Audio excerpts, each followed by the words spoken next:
আসসালামু আলাইকুম। এসিও চ্যানেলের পক্ষ থেকে তোমাদের সকলকে জানাচ্ছি আন্তরিক শুভেচ্ছা ও অভিনন্দন। আজকে আমরা নবম দশম শ্রেণীর ইংলিশ ফার্স্ট পেপার টেক্সট বইয়ের একটি poem the sands of Dee, এই পোয়েমটি নিয়ে আলোচনা করব। দ্য স্যান্ডস অফ ডি, এই পোয়েমটি লিখেছেন Charles Kingsley. The sands of Dee হচ্ছে তোমাদের ইংলিশ ফার্স্ট পেপার বইয়ের ইউনিট 11-এর lesson 3। The sands of Dee, Dee হচ্ছে একটি নদীর নাম, আর স্যান্ডস শব্দের অর্থ হচ্ছে বালুচর। দ্য স্যান্ডস অফ ডি এই শব্দটির অর্থ হচ্ছে ডি নদীর বালুচর। তো চলো এখন আমরা কবিতাটি পড়ে নিই। দ্য স্যান্ডস অফ ডি, এই কবিতার প্রথম যে লাইনটি সেটি হচ্ছে O Mary go and call the cattle home. Cattle শব্দের অর্থ হচ্ছে গবাদি পশু। ও মেরি, এখানে মেরি হচ্ছে একটি কুমারী মেয়ের নাম। O Mary go and call the cattle home. O Mary যাও এবং গবাদি পশুগুলোকে হোম বাড়িতে নিয়ে এসো, বা বাড়িতে ডেকে নিয়ে এসো। কল শব্দ অর্থ ডেকে আনা। And call the cattle home, এবং বাড়িতে ডেকে নিয়ে এসো। And call the cattle home, এবং বাড়িতে ডেকে নিয়ে এসো। Across the sands of Dee, Dee হচ্ছে একটি নদীর নাম। স্যান্ডস শব্দের অর্থ হচ্ছে বালুচর। অ্যাক্রস শব্দের অর্থ হচ্ছে সম্মুখীন থেকে বা সামনে থেকে। Across the sands of Dee, এই লাইনটির বাংলা হচ্ছে ডি নদীর বালুচরের সামনে থেকে মেরিকে বা মেরি নামক মেয়েটিকে, গবাদি পশুগুলোকে ডেকে আনার জন্য বলা হচ্ছে। The western wind was wild and dank with form. The western wind was wild and dank with form, অর্থাৎ যখন মেরি নামক মেয়েটিকে গবাদি পশুগুলোকে ডেকে আনার জন্য ডি নদীর সামনের বালুচরে যেতে বলা হলো, তখন দ্য ওয়েস্টার্ন ওয়াইন্ড, অর্থাৎ ওয়েস্টার্ন শব্দের অর্থ পশ্চিম, ওয়াইন্ড শব্দের অর্থ হচ্ছে বাতাস বা বায়ু। দ্য ওয়েস্টার্ন ওয়াইন্ড শব্দের অর্থ পশ্চিমা বায়ু। ওয়াজ ওয়াইল্ড অ্যান্ড ড্যাঙ্ক, পশ্চিমা বায়ুগুলো বর্বর ও কুয়াশাচ্ছন্ন হয়ে উঠল উইথ ফর্ম, ফেনায়। তাহলে পুরো লাইনটার অর্থ হচ্ছে যে যখন মেরি গবাদি পশুকে ডাকার জন্য ডি নদীর বালুচরের সামনে গেল, তখন পশ্চিমা বায়ুগুলো ফেনা দিয়ে খুবই বর্বর ও কুয়াশাচ্ছন্ন হয়ে উঠল। And all alone went she, she বলতে মেরিকে বোঝানো হচ্ছে। মেরি সে পুরো একাকী চলে গেল ডি নদীর বালুচরের সামনে গবাদি পশুগুলোকে ডেকে আনতে। The western tide crept up along the sand, along the sand কথাটির অর্থ হচ্ছে বালুচরের কাছে। ক্রিপ্ট আপ শব্দের অর্থ হচ্ছে হামাগুড়ি দিয়ে আসা। ওয়েস্টার্ন টাইড শব্দের অর্থ হচ্ছে পশ্চিমা জোয়ার।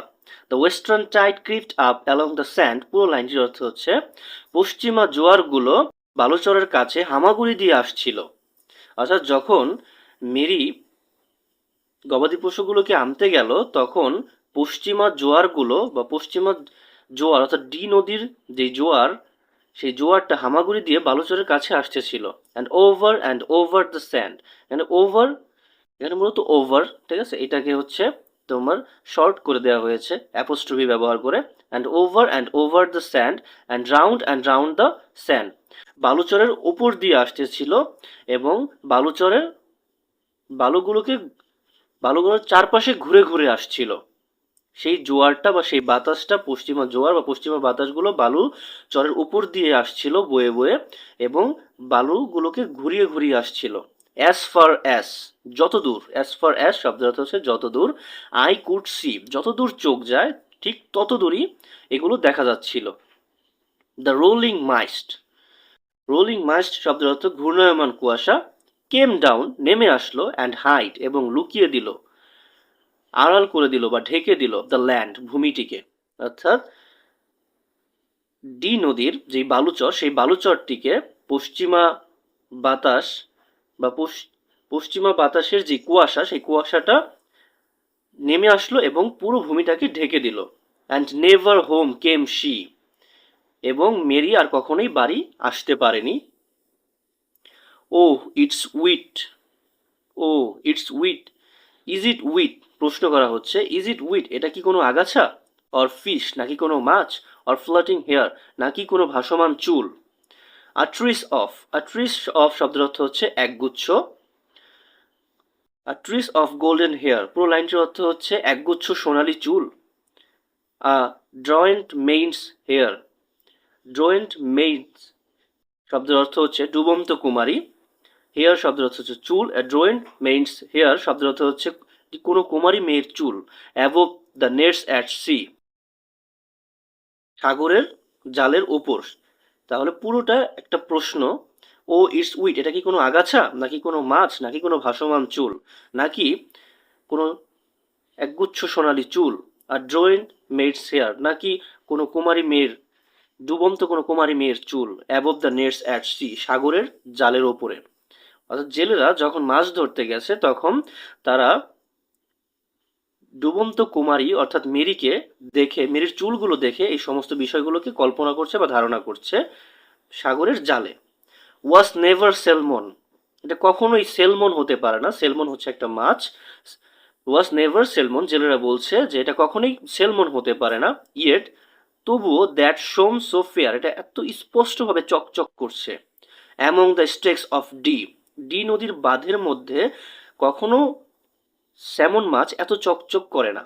দে rowed her in across the rolling foam, the rowed, এই রাউট শব্দটি হচ্ছে নৌকায় বহন করে আনার অর্থে ব্যবহৃত হয়। তারা অর্থাৎ জেলেরা তাকে বহন করে নিয়ে আসলো in across the rolling form, ঘূর্ণায়মান ফেনার মধ্য দিয়ে। দ্য ক্রুল ক্রোলিং ফর্ম, নিষ্ঠুর হামাগুড়ি দেওয়া ফেনা।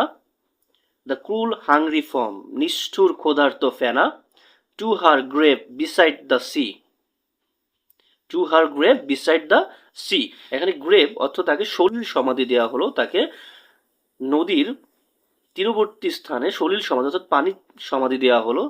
বিসাইড দ্য সি, সাগরের পাশে বা নদীর পাশে। বাট স্টিল দ্য বোর্ডম্যান, তবে আজও জেলেরা হার হেয়ার শুনতে পায়, হার কল, তার ডাক, দ্য ক্যাটল হোম, অর্থাৎ গবাদি পশুকে বাড়ি নিয়ে আসার জন্য তার যে ডাক, সেই ডাক এখনো জেলেরা শুনতে পায়। Across the sands of Dee, D নদীর সামনে থেকে। পুরো কবিতাটি ছিল চার্লস কিংসের লেখা একটি কবিতা। তিনি 1819 সালে জন্মগ্রহণ করেন এবং 1875 সালে মৃত্যুবরণ করেন। পুরো কবিতাটির সামারাইজ করলে এমন হয় যে মেরি নামক একটি মেয়ে, তার বাড়ি ছিল ডি নদীর সামনে।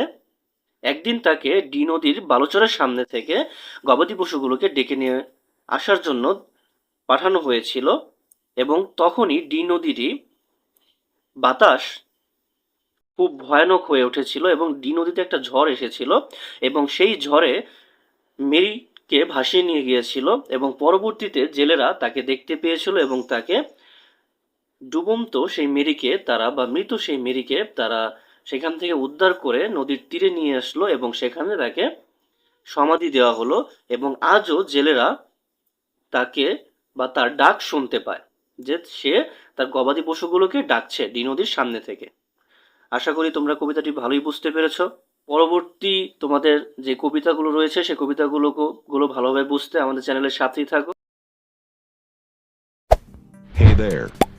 Subscribe to my channel. And also press this bell icon.